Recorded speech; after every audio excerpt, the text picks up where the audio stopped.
within that, true value simulation is done one more thing. Okay, true value simulation.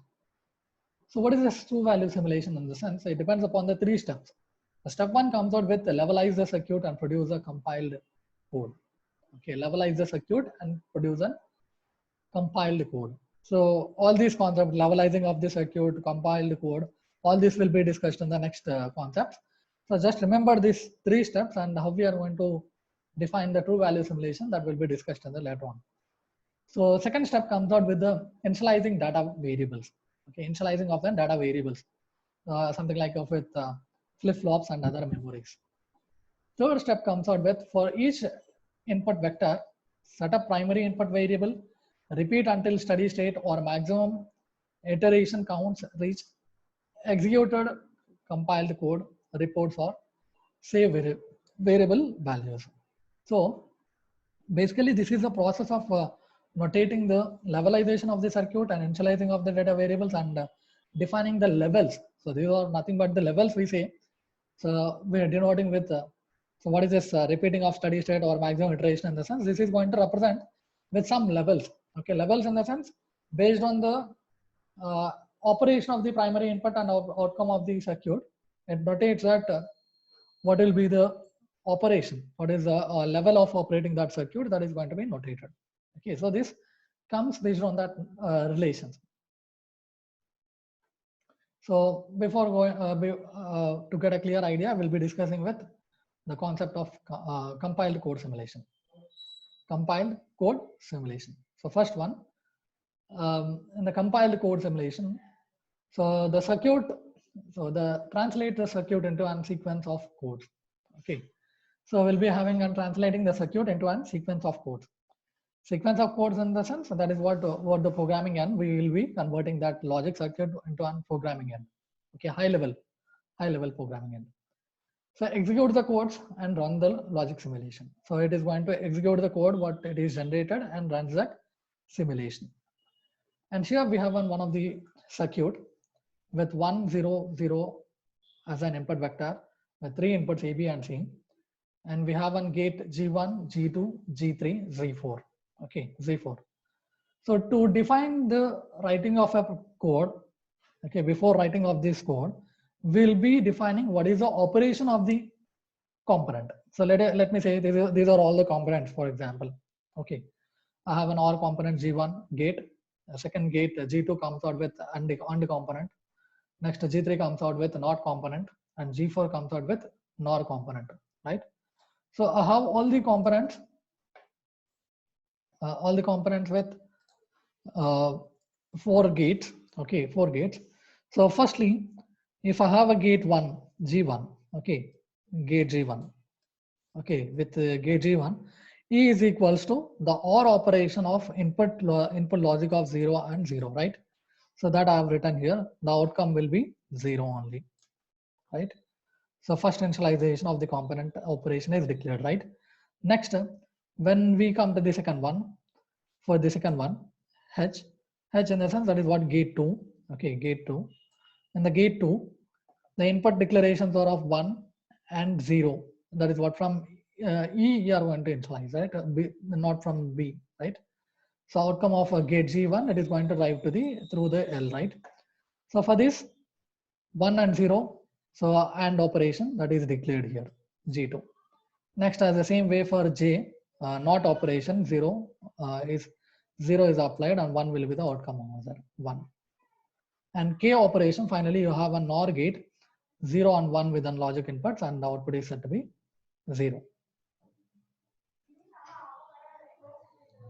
0. So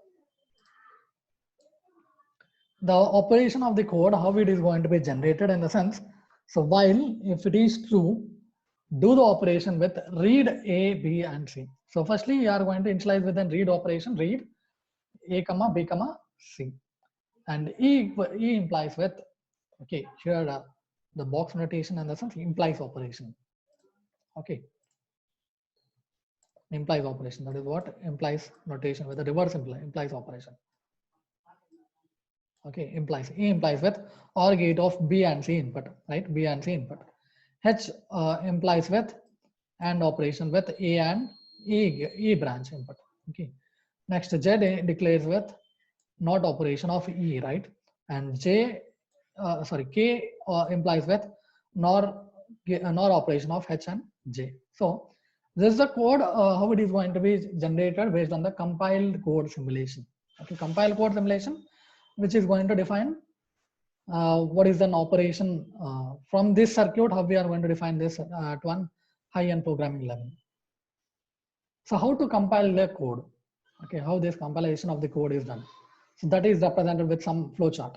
Okay, flowchart. So first one, gate level description. Okay, gate level description in the sense each and every component is declared with a gate, right? Next, we'll be sending it to the logic optimization. Logic optimization in the sense what is that input logic you apply and what will be the output you'll be generating. Logic levelization in the sense, so this is the concept that this will be discussed in the next discussions. Remember this, logic levelization is a different thing. Okay, so logic levelization I'll be discussed on the next slide. And code generation in the sense, so once the levelization is logic levelization is done, you are able to generate a code. Okay, the code generation will be done. And finally, it is sent for the compiled code. Compiled code in the sense, it sets based on each and every instruction of direction of the input logic, it is going to execute that code, compile that code. So the basic flowchart comes out with gate level description in the sense you have declared all the gate component for each and every component. You have declared all the gates over there. Next, we have a logic optimization. Logic optimization in the sense based on the input, what will be the output of the logic, and what is the branch is what is the outcome of the branch is denoted. If it is E or L or F, okay, it is denoted. We have declared over this. Logic levelization in the sense that depends upon the gates here. Okay, gates, how many gates, how these gates are operated based on the queue operation. Okay, that will be discussed in the logical levelization here. Okay, so code generation, actually code generation in the sense after levelization you'll be able to generate a code, and finally the code compiled.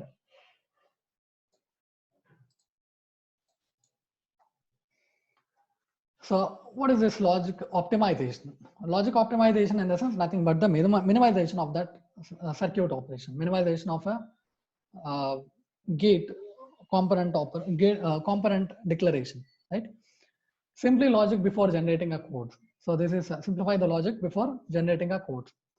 Shorten code length and simulation time. So it's this what happens, the logic optimization, what it can do in the sense, it shorten the code length and simulation time also. So here we have a notation from A to E with all the components here. Before optimization, it has a input of A, B, and one input, right? And after optimization, what happened? We have reduced it to two input, A and B only, one output, AND gate. If the optimization of NAND gate is there, the NAND gate can be optimized after with NOT gate, right? NOT gate. If it is of one input, NAND gate also it is optimized at one and NOT gate. If two inputs of NOR gate you have, it is going to act like an state of zero only. Okay, output is set to be zero. If we have an three NOT gates, that can be minimized to one NOT gate only. Why the operation is same? If you have a one buffer, that can be drive it one output buffer itself, input to output.